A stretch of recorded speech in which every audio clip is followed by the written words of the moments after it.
I had a feeling this Christmas dinner would be a disaster the moment I walked in. It's not like I didn't know what I was walking into. It's always the same. But this year, I was determined to hold it together, despite everything. Let me introduce myself. I'm Maya, the youngest of 4 siblings. But being the youngest has never meant anything sweet or cute in my family. If anything, it's always been the reason they talk down to me. I'm used to it at this point. I'm 28 now, but to them, I'm still the baby. I don't have a husband or kids like my older siblings, but I've been successful in other ways. I have a career I'm proud of, a small but loyal group of friends, and a sense of independence they can't seem to grasp. For them, it's always been about marriage and kids. Nothing else matters. Christmas dinner was always a big deal for our family. It's one of the few times of the year when we all gather at my parents' house, which is this massive, old Victorian place that's been in the family for generations. It's a house that looks perfect for family photos, but is a nightmare to clean. I'd always hated the place. It's cold and distant, just like my parents. But it's tradition, so every year, I go. Even though I'd rather be anywhere else, I go. Because, family. I showed up just after everyone else. My oldest brother, Chris, was already there with his wife and 3 kids, loudly setting up the table as if they owned the place. Then there was Amy, my sister, with her husband and their baby. Always perfect, always polished, always showing off their ideal life. My parents were in the kitchen, bustling around, acting as if they had everything under control while managing to make everyone feel like they were still 5 years old. As usual, I slipped in quietly, hoping to avoid the drama that was sure to unfold. When my mom saw me, her face lit up with that fake smile she always wore. The kind that made me feel like I wasn't really welcome, but I was tolerated for the sake of the holiday. "Maya, sweetie," she said, giving me a hug that felt more obligatory than affectionate. "So glad you could make it. Go ahead and grab a seat." I barely had time to respond before my dad called from the other room, his voice booming with that authority he used when he wanted to remind everyone he was still the man of the house. "Dinner's about ready. Chris, Amy, get the kids situated, please." I stood there for a moment, not sure what to do. I wanted to say something, but it was Christmas. I didn't want to make a scene yet. That's when my mom, in that subtle way she had of making everything feel like a lesson, spoke again. "Maya, why don't you sit at the kids' table? We've got a special spot for you there, with the cousins." I froze. I couldn't believe it. My mom, with her sweet, saccharine tone, had just asked me to sit at the kids' table, the one they set up every year with a mismatched array of chairs, paper plates, and half-hearted decorations. I glanced over to the dining room. The adults' table was set up beautifully, with fancy china, glasses of wine, and candles that gave the whole thing an elegant, grown-up vibe. There, at the head of the table, was my dad, looking as smug as ever, surrounded by my married siblings. No room for me, though. I looked back at my mom, trying to hold back the anger bubbling inside me. I could feel the familiar sting, the one I always got when they tried to remind me that I wasn't good enough in their eyes. It wasn't the first time they'd made me feel small, but this was different. This wasn't just a little comment or a side eye. This was deliberate. They knew what they were doing. I forced a smile, but it didn't reach my eyes. "Sure, Mom. Thanks," I said, trying to keep my voice steady. She smiled, too, but there was something in her expression, something that said she didn't really care about how I felt. This was all about keeping up appearances, making sure everything was perfect. I don't think she even realized how much it hurt to be dismissed like that. Without saying another word, I walked over to the kids' table, my stomach turning with every step. It wasn't like I expected anything better, but for a second, I thought maybe, just maybe, they'd treat me like an adult. I sat down at the little plastic chair, surrounded by toddlers who were more interested in their mashed potatoes than the awkward silence I felt in the air. My cousins were in their own little world, ignoring me completely. I stared at the plates in front of me, sloppy, unappetizing. It was like they didn't even try to make it look good. I could have sworn I saw one of the toddlers drop a chunk of broccoli under the table, and I wanted to scream. That was when it hit me. This wasn't just about the table. This wasn't about tradition or the holiday spirit. This was about them seeing me as less than. They weren't even trying to hide it anymore. And in that moment, something inside me snapped. I stood up quietly, the weight of the decision pressing on me. I didn't need to say anything. I didn't need to shout or make a scene. I just grabbed my coat, slung it over my shoulder, and walked straight for the door. As I opened it, my mom's voice called out, almost too late. "Maya? Where are you going?" she asked, her voice now laced with confusion and a hint of irritation. I didn't look back. "I'm leaving," I said, my voice cold. "Enjoy your dinner." The door slammed behind me. The cold air hit me like a wave, but I didn't care. My car was parked just down the street, and I was out of there, the sound of my parents' frantic calls fading in the distance. I drove for hours, aimlessly, until I finally ended up at a quiet diner, sitting in a booth by myself. I ordered something warm, my hands still shaking from the adrenaline. I couldn't remember the last time I'd felt this much rage and relief all at once. That's when my phone started blowing up. Messages, missed calls, the usual. I glanced at the screen. It was my family, Chris, Amy, even my dad, all calling and texting. But the one that stood out the most was from my mom. "Where are you? We need to talk." "This isn't funny, Maya." I felt a smirk tug at my lips, the kind that had been brewing all evening. I wasn't about to pick up, though. Not yet. The ball was in my court now. They had no idea what was coming. I set my phone down and sipped my coffee, watching the steam curl up into the air. What would I do next? That was the question. And trust me, they wouldn't like the answer. I sat in that diner for what felt like an eternity, my phone buzzing every few minutes. The messages grew more desperate, each one trying to reel me back into their little game. Chris sent me one first. "Maya, this isn't funny. Where are you?" It was followed by another from Amy. "Mom is freaking out. We just want you back." Then my dad. "Come on, don't act like a child. Get back here." I didn't respond. I didn't owe them an explanation. They had made their choice when they treated me like a second-class citizen at their precious dinner. All I had wanted was to be treated like an adult, but instead, they had decided I was still the baby who needed to be tucked away with the toddlers. After about an hour, I finally picked up my phone to check the messages again. The tension was starting to feel thick, like they were starting to realize I wasn't going to just roll over. Then, my mom's text popped up, and it made my stomach twist. "Maya, I don't understand why you're doing this. Your siblings are concerned, and this is ruining Christmas. Don't make this about you. You're being selfish." I stared at the message for a moment, feeling a wave of anger rise again. Selfish? They were the ones being selfish. The whole night had been about their image, their expectations. I had been nothing but a piece in their little puzzle of perfection. But to her, I was the problem. Typical. I didn't know whether I was supposed to laugh or cry at this point. Instead, I just hit the block button on her number. She wasn't going to manipulate me into feeling guilty. Not this time. I took a deep breath, trying to center myself. This wasn't just a knee-jerk reaction. I had a plan. I had been wronged by every single one of them. And tonight, I was going to make sure they knew just how much they messed up.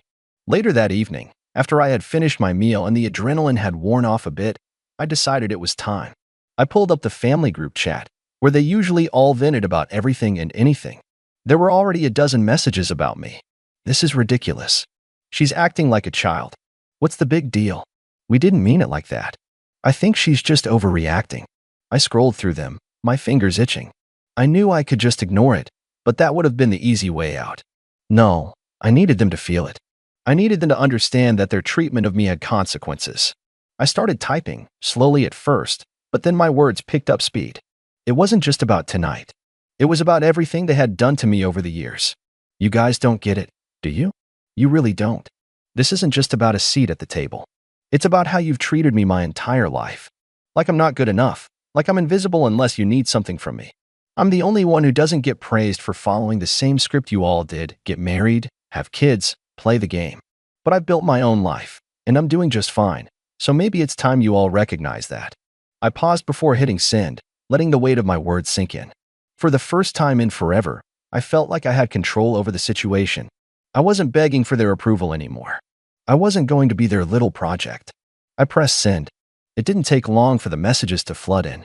My phone pinged over and over, each message more frantic than the last. The first one was from my dad. "Maya, this is ridiculous. You're being dramatic.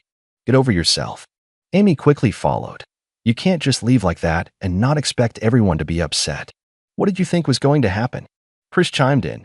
"We didn't do anything wrong, Maya. You need to calm down and come back before we're all ruined by your tantrum." Each message hit harder than the last. They still didn't get it. They were still trying to pin it on me. still making it my fault that they treated me like garbage. I didn't respond. Instead, I did something I've been thinking about for a while now. I opened up the Photos app on my phone and started scrolling. There it was, an old picture of our family, taken years ago, right before things really started to fall apart. A perfect Christmas photo, with everyone smiling and happy. Everyone except me, that is. I was there, of course, forced into the picture like an afterthought. But I knew the truth behind the smiles. I knew what had been said, what had been implied, all those years. I took that photo and, without hesitation, posted it in the family group chat. But this time, I added a caption. Here's to the perfect family, always making sure the youngest one knows their place. Then, I turned off my phone. I let the silence settle around me, feeling like I was finally free from their chains. I didn't know what would happen next, but I didn't care. They had pushed me too far. And now, I was done. I didn't check my phone for hours. It was almost surreal, sitting there without the constant buzzing and pinging from their desperate texts.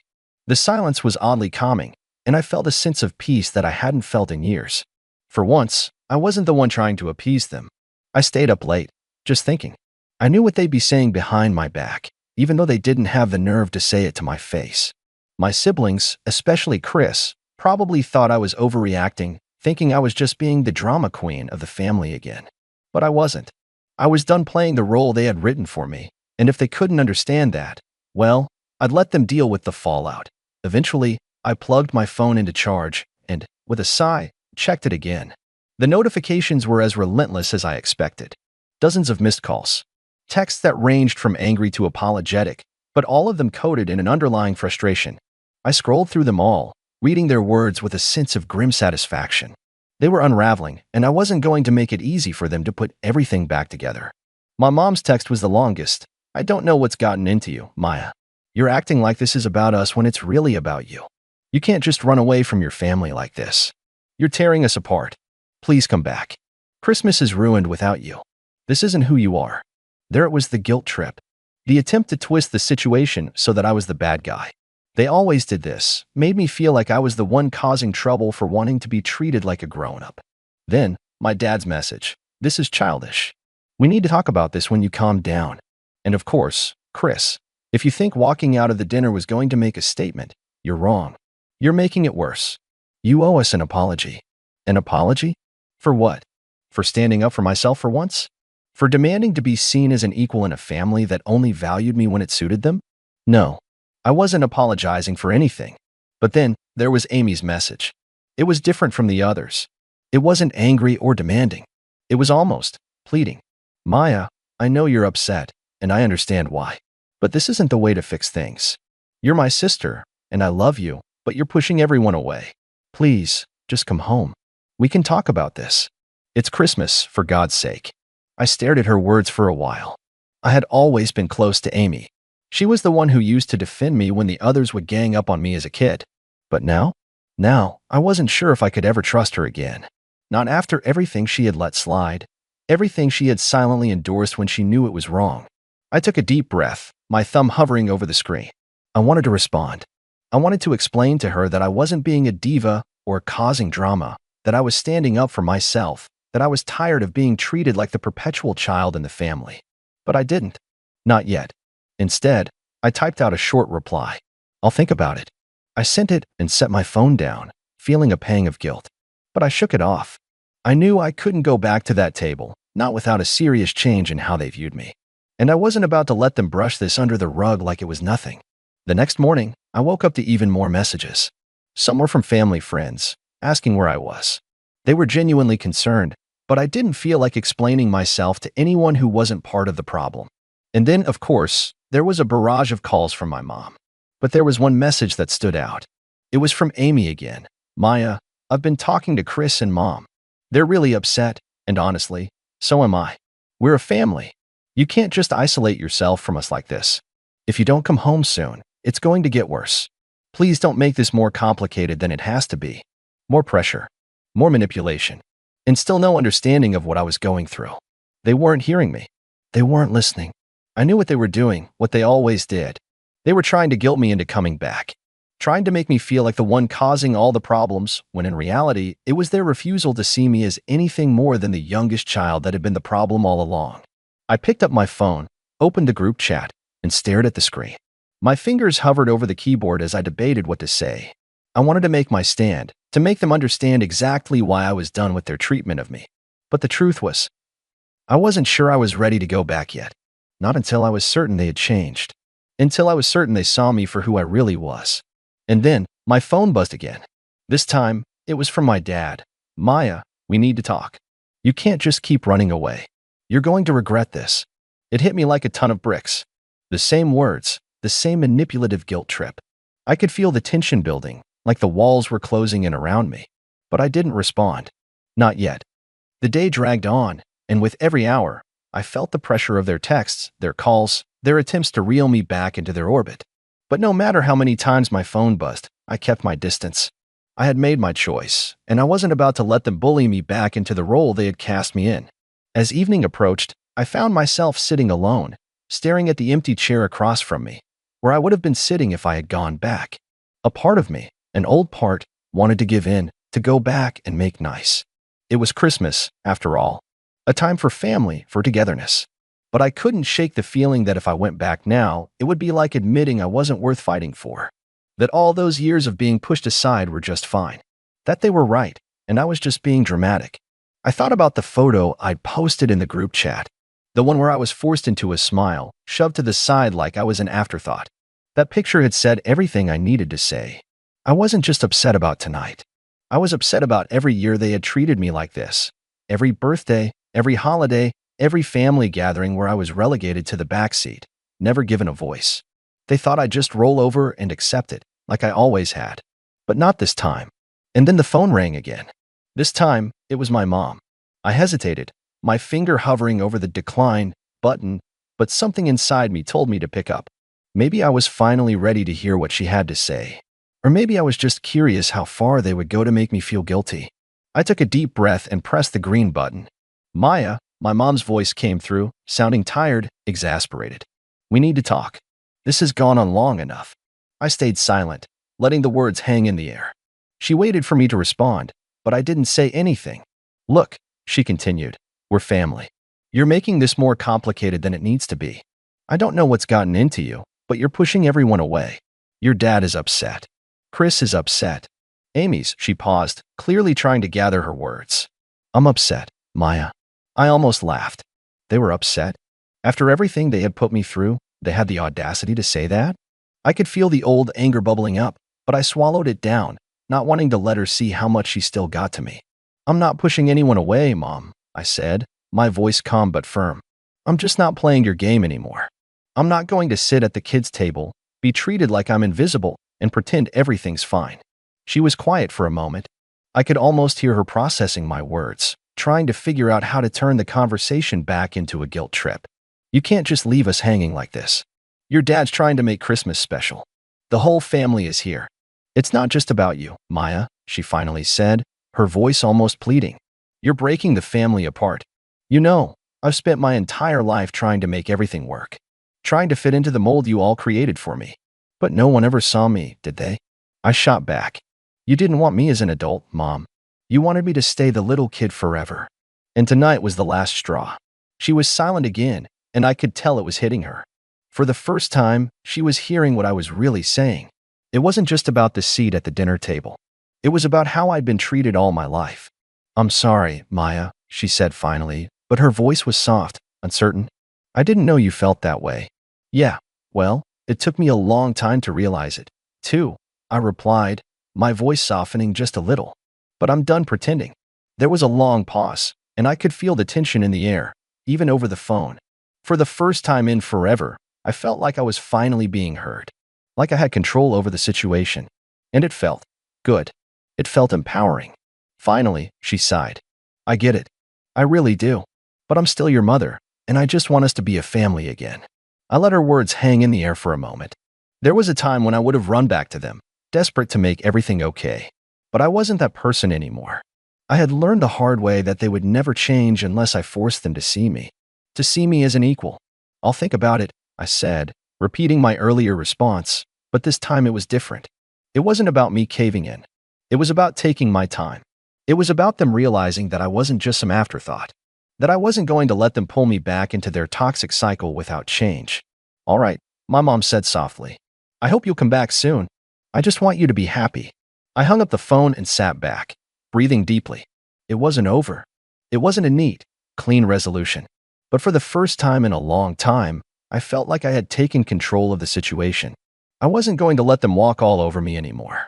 And maybe, just maybe, they would finally see me for who I really was. I put my phone down and stared out the window, watching the snow fall softly in the darkness. I didn't know what the future held, but for the first time in years, I felt like I was finally free. And as for Christmas, it wasn't ruined.